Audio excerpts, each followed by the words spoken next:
Today we are with the Stones. They call themselves the marketing professionals. The marketing professionals? The property marketing specialists. The property marketing specialists. But what's your special gift in marketing? What do you think is probably the thing that, in one word, there we go, I'll give you a challenge. One word about marketing.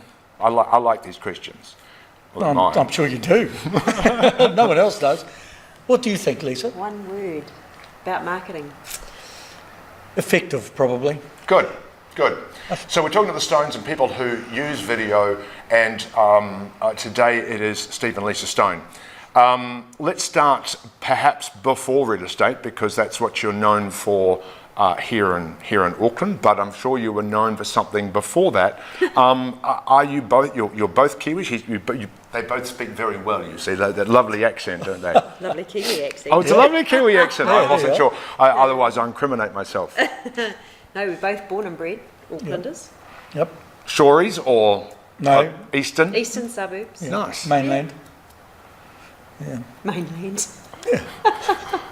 You mean did you spend a bit of time outside of Auckland? We've spent a lot of time, both of us, overseas. So we met. Here's a test. Here we 22 go. years This is ago. the moment. I've got a countdown on my watch. It's been 22 and a bit years. Yeah. Yep. And not long after we met, we headed off. We were both working in IT. I was at, I wasn't at Eagle Technology, it was after that, wasn't it? I was at Rational Software or somewhere at a corporate. And Lisa was at IBM. Telstra. Saturn. Telstra. Telstra Saturn. There you go. I was, Wow. yeah. Like Telstra, Australian Telstra. Yep. When they were here. When they were here, yeah. And then we went overseas.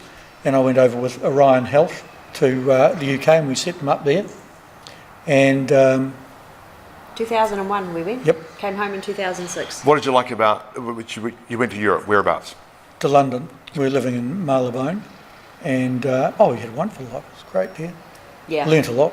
And then we went to the States and lived in Florida for a year before Did you heading have back. Did you have a nice contrast between London and Miami or Florida? Yeah, big time. Steve preferred Florida, I preferred London.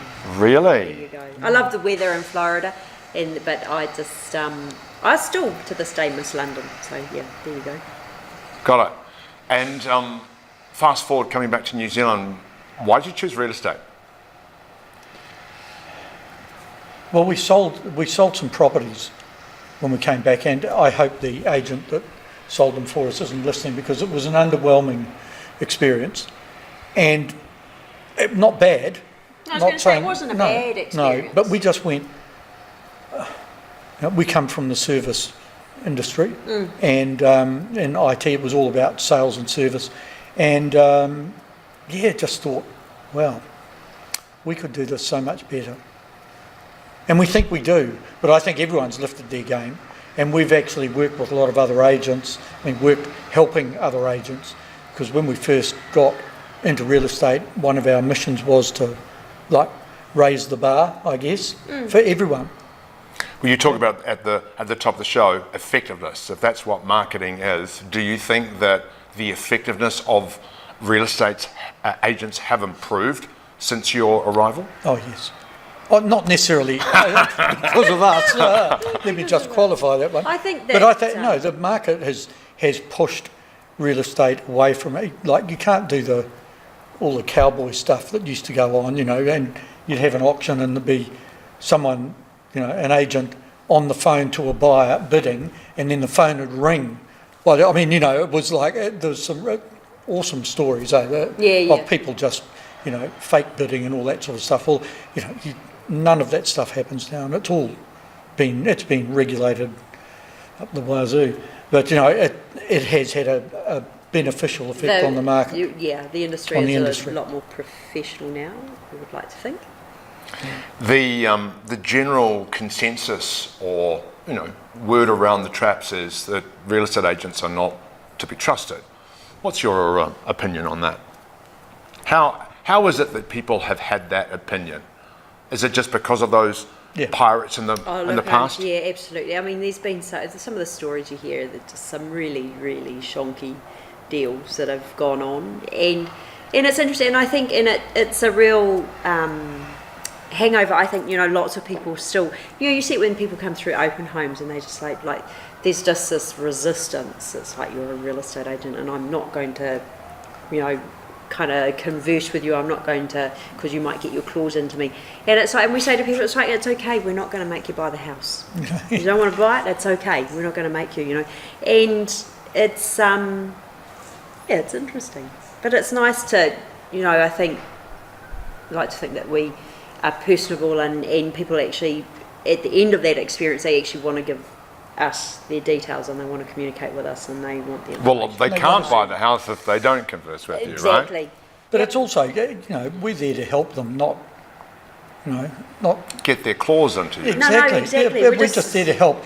We want to help our vendors sell their home, and if they're looking for a home and this doesn't work for them, but we'll do our best to find something for them. I mean, at some level, What do you It's think just- needs to change for that perception to change of real estate agents, or what do you think needs to shift for that perception in the marketplace of real estate agents? Because I'm clear, I've known you reasonably well, and they're good people.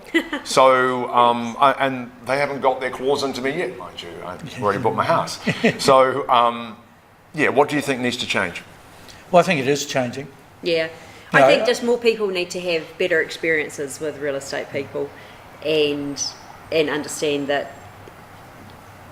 I mean, just selling real estate as a career, And it's a profession. and it's a profession, and there are a lot of us out there that are trying to do it really well, And there's still a few. give our clients a really good experience.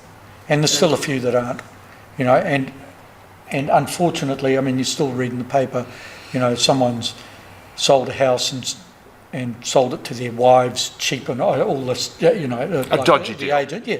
And it still happens, unfortunately, but the regulation from the real estate authority is having an impact on that and lessening it. It's going to we'll get there. And will that come? You talk about it's all about customer experience.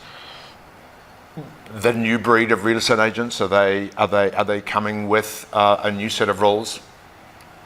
I think so. I think so, and I think too. I mean, we work for Ray White, and Ray White is very focused on client experience, and it's not drummed into us all the time, but it's just something that runs through the company right from the top down. Whether it be the White family making sure that their franchise owners, their clients, get the best client experience, and our business owner makes sure that we get the best client experience, so that we can give our clients the best client experience. So that's something that really runs through Ray White. Yeah, and one of the things they've done is they've implemented the Net Promoter Score, which is a thing out of Harvard Business School, where at the end of every transaction, the buyer and the seller get sent a very short survey, and this is a standard thing around the world. And so, as an example, Ray White, internationally, as an international company, has a Net Promoter Score of 82, I think it is. Yeah. And the average for real estate agencies around the world is minus 41, I think. Oh my God! Yeah. So like Ray White's Minus really, 41. Minus Exactly. 41. So Ray White's really focused on this. I mean, we're at 90, We're at 93. 93, Lisa Yeah. and I. Yeah. And 100% promoters. So they look at it as promoters and detractors, I think is the Yeah. So we're 100% promoters. So. Let's talk about the market just a little bit. What's your opinion on where the Auckland market is sitting? Particularly in Parnell, because I really like Parnell. We like Parnell too, I know, it's great. just so you know. Yeah.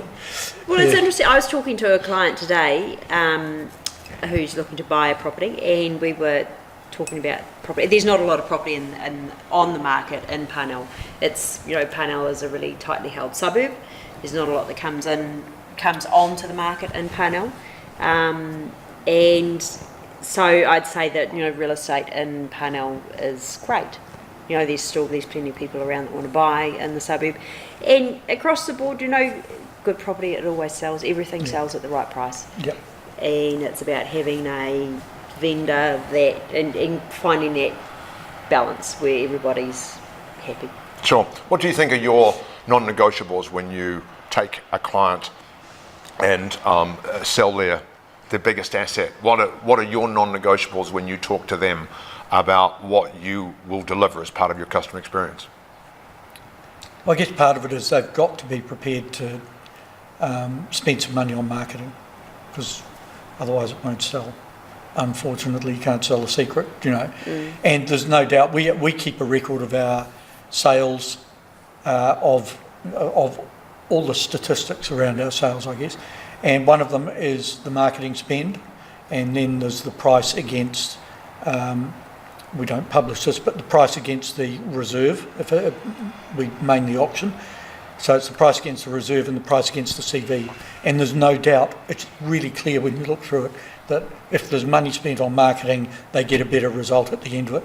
And so we've kind of got to the stage now where if people aren't prepared to spend a reasonable, you know, to make a reasonable investment in it, it means that they're not serious about selling.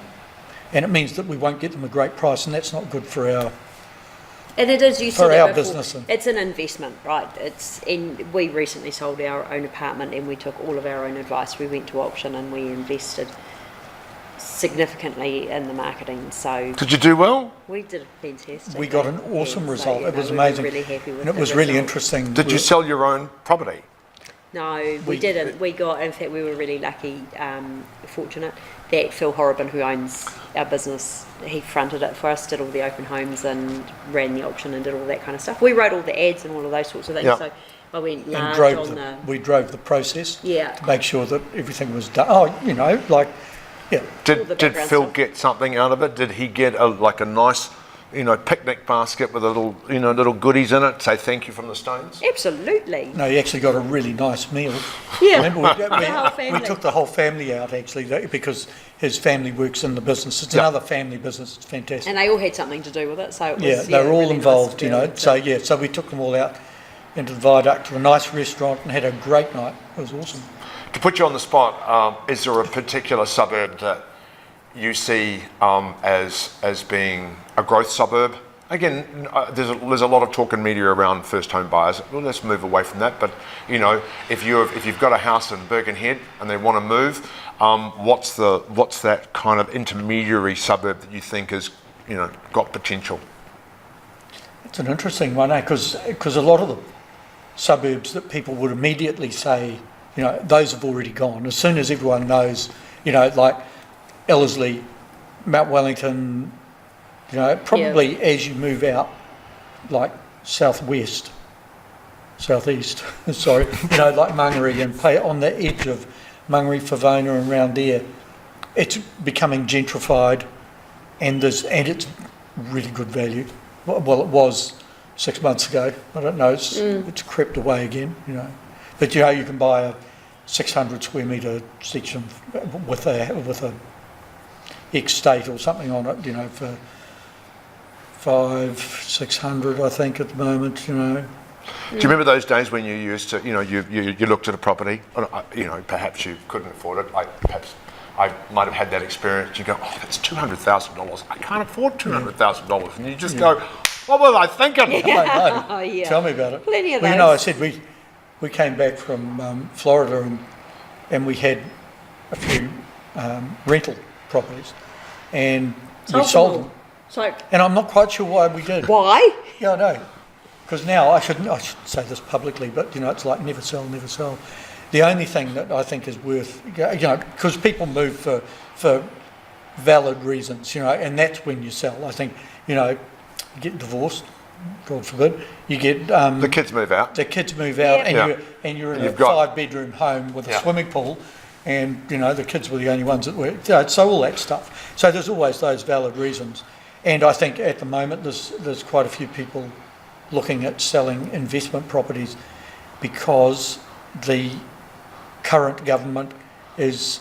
It wasn't too pointed, was it? The current government is making it really difficult for landlords, which I think is completely dumb move because people have to have houses to Well, live in. people And got not to every- have places to live, don't they? And if there's no and if they can't afford landlords, yeah. you know, rents go up and Yeah, it all gets, you know.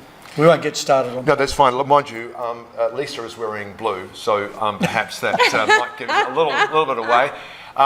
Not intentionally. Not intentionally. We won't get into the politics. But we want to go back to video. Yep. Do you remember the time that you first started doing video? What were you like? Terrible. Oh no, I thought though some of them were pretty good considering.